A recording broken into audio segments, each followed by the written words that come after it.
কেমন আছেন? আলহামদুলিল্লাহ ভালো। আপনি কোথাকার ভোটার? আমি ঢাকা মিরপুরে।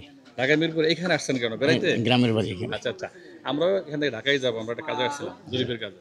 আচ্ছা, আমরা জানতে চাচ্ছিলাম যে আওয়ামী লীগের আমলে ভালো ছিলেন না এখন ভালো আছেন? আমি নিজে দেশে থাকি না, এসব ব্যাপারে আমার কোনো অভিজ্ঞতা নাই। দেশে থাকেন না? থাকে দেশে না, কোনো চিন্তা নাই? বছরে একবার আসি, তো আমার ভোট আপনি কি নাই। প্রবাসী? জি। আচ্ছা, ভোটও নাই আপনার, তাহলে আপনি কি করবেন এই দেশের জন্য? আপনার এমিনেন্স পাঠায় লাভ কি? দেশের জন্য পাঠায় না, বউ বাচ্চা কাচ্চা আছে, মা বাপ আছে, তাদের জন্য পাঠায়। তাদের জন্য পাঠান। আচ্ছা, ধন্যবাদ আমি আপনাকে। অনেক বছর 41 বছর বাইরে। কোন দেশে থাকেন? ইরাকে ছিলাম 5 বছর আর সৌদিতে 36 বছর। তারপরও তো আপনাদের রেমিটেন্সের উপরেই কিন্তু আমাদের দেশ দাঁড়াই থাকে। আপনাদের রেমিটেন্সগুলি এদেশে আসার পরে কিন্তু অনেক পাচার হয়েছে। এই ব্যাপারে অবশ্যই আপনার একটু না কষ্ট লাগে, যদি আপনি নাও বলেন। আগে কি করব বলেন? লাগে না?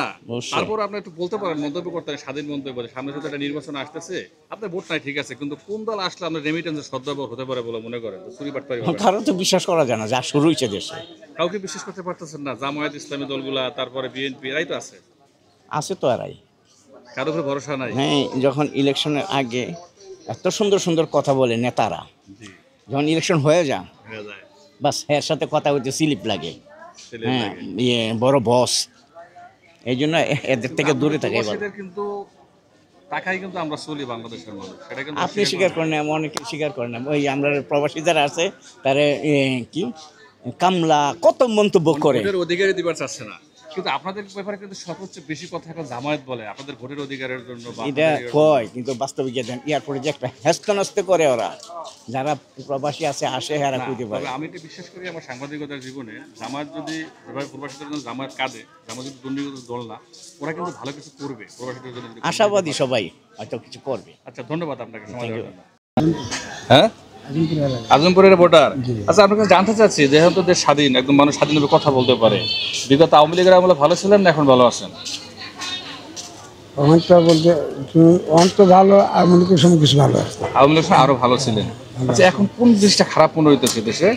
দেশে তো আমি কিছু বুঝতে পারছি না, এখন তো একজন এক দল নিয়ে চলতেছে, হুম। বিএনপি, জামাত, আরো অন্য দল চলছে। আচ্ছা, যাই হোক, তাহলে আমরা আগামীতে তো আওয়ামী লীগ নেই, এখন আছে বিএনপি আর জামাত সহ অন্যান্য ইসলামী দলগুলো। জি, কোন দলটা ক্ষমতা আসলে চুরি, দুর্নীতি, ঘুষ, ধর্ষণ এগুলো হবে না বলে মনে করেন? যে তারা দমন ডাকবে বলে। এটা বেশিরভাগ মনটা বাড়ি দেয় কি জামাত আগে। জামাত আসলে? জামাতকে কেন আপনি পছন্দ করলেন? না, কারণ বলতে পারবেন? কারণটা হলো তারা নারীরা যেভাবে চলে হুম, এটা পদ্ধতি দিব, এটা বন্ধ করবে। আর কিছু বন্ধ করবে না? আর চুরি চুরি ডাকাতি সব পদ্ধতি দিব। বন্ধ করবে না? জামাতকে ভালো করেন, মন থেকে ভালোবাসেন? না, মন থেকে না, আর আসলে ভালো হইব। আসলে ভালো হবে।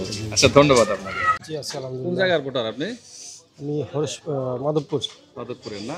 আচ্ছা, আমরা জানতে চাচ্ছিলাম যে বিগত 15 বছর আওয়ামী লীগ দেশ চালাই গেছে, আর এখন যে দেশ চলতেছে, ভালো কোন আমলে ছিলেন? ভালো তো ছিলাম না কোনো আমলেই, দেখা যাক এখন কি হয়। আচ্ছা, এখন যদি আওয়ামী লীগ নাই, সামনে আপনাকে একটা নির্বাচনে অংশগ্রহণ করতে হবে বা ভোট দিবেন, সেক্ষেত্রে আছে বিএনপি সহ অন্যান্য ইসলামী দলগুলো, কাকে বেছে নিলে ভালো হবে? আমরা তো অনেক দলই দেখছি সামনে, জি, অনেক দল দেখছি, এখন আমরা জামাত দেখতে চাই। দুই একটা কারণ বলবেন জামাতকে কেন দেখতে চান? জামাত দেখতে চাই, জামাত আসলে ক্ষমতায় ভালো হবে, ভবিষ্যতে ভালো কাজ করবে, দেশ উন্নয়ন করবে, দুর্নীতি করবে না, চাঁদাবাজি করবে না।